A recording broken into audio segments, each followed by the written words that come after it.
بسم اللہ الرحمن الرحیم۔ اللہ پاک کے پاک نام سے آغاز، لاکھوں کروڑوں درود و سلام نبی مہربان صلی اللہ تعالیٰ علیہ وآلہ وسلم کی ذات اقدس پر۔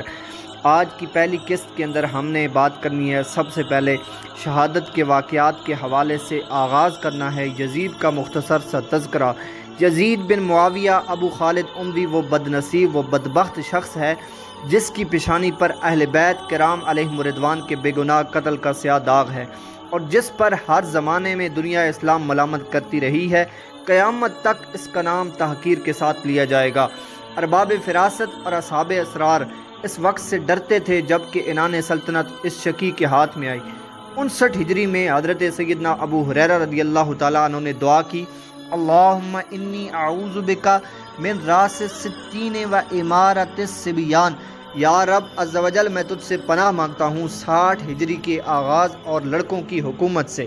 اس دعا سے پتہ چلتا ہے کہ حضرت سیدنا ابو ہریرہ رضی اللہ تعالیٰ عنہ جو حامل اسرار تھے، انہیں معلوم تھا کہ 60 ہجری کا آغاز لڑکوں کی حکومت فتنوں کا وقت ہے۔ ان کی یہ دعا مقبول ہوئی اور 59 ہجری میں ہی بمقام مدینہ طیبہ پاک آپ نے رحلت فرمائی۔ ابو یعلا نے اپنی مسند میں حضرت ابو عبیدہ رضی اللہ تعالیٰ عنہ سے روایت کی کہ نبی پاک صلی اللہ تعالیٰ علیہ وسلم نے فرمایا، میری امت میں عدل و انصاف قائم رہے گا یہاں تک کہ پہلا رکھنا انداز و بانی و ستم بنی امیہ کا ایک شخص ہوگا جس کا نام یزید ہوگا۔ البتہ یہ حدیث ضعیف ہے لیکن موجود ہے۔ 60 ہجری میں یزید تخت نشین ہوا اور اس نے اپنی بیعت لینے کے لیے اطراف ممالک سلطنت میں مکتوب روانہ کیے کہ میری بیعت کی جائے۔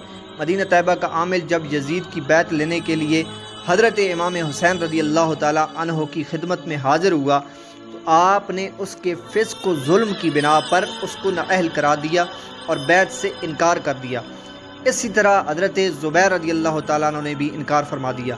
حضرت امام رضی اللہ تعالیٰ عنہ جانتے تھے کہ بیعت کا انکار یزید کے اشتعال کا باعث ہوگا اور نابکار جان کا دشمن اور خون کا پیاسا ہو جائے گا، لیکن امام رضی اللہ تعالیٰ عنہ کے دیانت و تقوی نے اجازت نہ دی کہ اپنی جان کی خاطر نااہل کے ہاتھ پر بیعت کر لیں۔ آج امت کے لیے یہ سبق ہے کہ ایک شخص جو اسلام کے لیے، دین کے لیے، ملک کے لیے خطرہ ہو، اس کے ہاتھ پر کبھی بیعت نہ کریں، اس کو ووٹ نہ دیں۔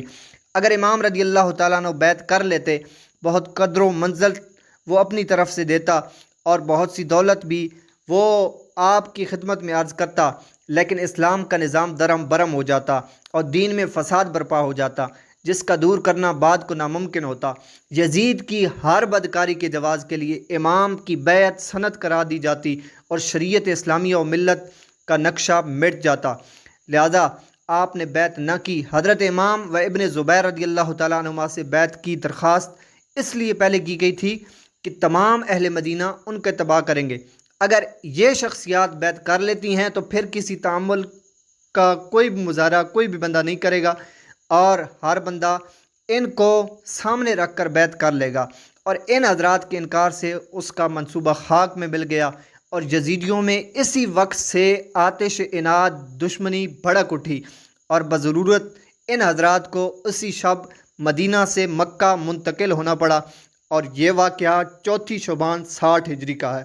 اس سے اگلی قسط کے اندر ہم مزید بات کریں گے۔ بیسٹ آف لک، اللہ حافظ۔